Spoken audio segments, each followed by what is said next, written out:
تھوڑا سا کنٹروورشل ہے کہ حضرت امیر معاویہ کا کہ حضرت عمر ابن عاص نے حضرت امیر معاویہ سے کہا تھا کہ عمار ابن یاسر کو جب شہید کر دیا گیا تھا تو انہوں نے حضرت امیر معاویہ سے کہا تھا کہ عمار کو ایک باغی جماعت قتل کرے گی اور وہ انہیں جنت کی طرف بلائے گا. یہ جو آخری الفاظ ہے نا، وہ انہیں جنت کی طرف بلائے گا اور وہ اسے دوزخ کی طرف بلائیں گے، یہ راویوں کا اضافہ ہے. اصل حدیث یہاں تک ہے کہ اے عمار تجھے ایک باغی گروہ قتل کرے گا. یہ بھی مسلم کی روایت ہے، اور آپ اسماء الرجال کی کتب سے کھنگالیں اور محدثین نے جو اس کی شرح کی ہے، یہ جو آخری الفاظ ہیں کہ وہ دوزخ کی طرف بلائیں گے، وہ جنت کی طرف بلائے گا، یہ الفاظ راوی کا صحو اور راوی کی غلطی اور راوی کا اضافہ ہے.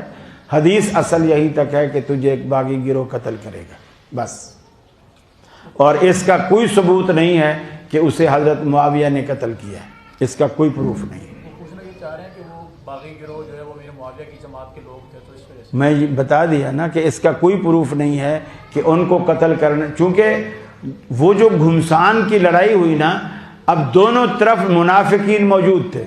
حضرت علی کے گروہ میں بھی منافق موجود ہے، حضرت معاویہ کے گروہ میں بھی منافق موجود ہے، جو عبداللہ بن سبا کی پارٹی ہے.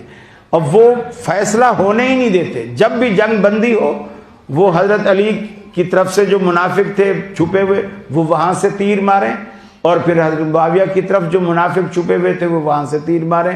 پھر شور مچ جائے کہ انہوں نے جو ہے وہ عہد شکنی کی، وہ شور مچائیں کہ انہوں نے عہد شکنی کی، اور اس طرح پہ لڑائی ہو جاتی تھی. اکثر کردار اصل جو ہے وہ ان کا منافقین کا تھا. اللہ تو ان کے بارے میں کہتا ہے رحماء بینہم اشداء علی الکفار رحماء بینہم.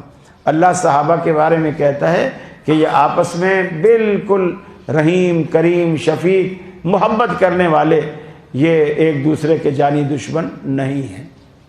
یہ لوگوں نے ایسے باتیں اڑائی ہوئی. آپ مرزا کو کم سنا کرو. جی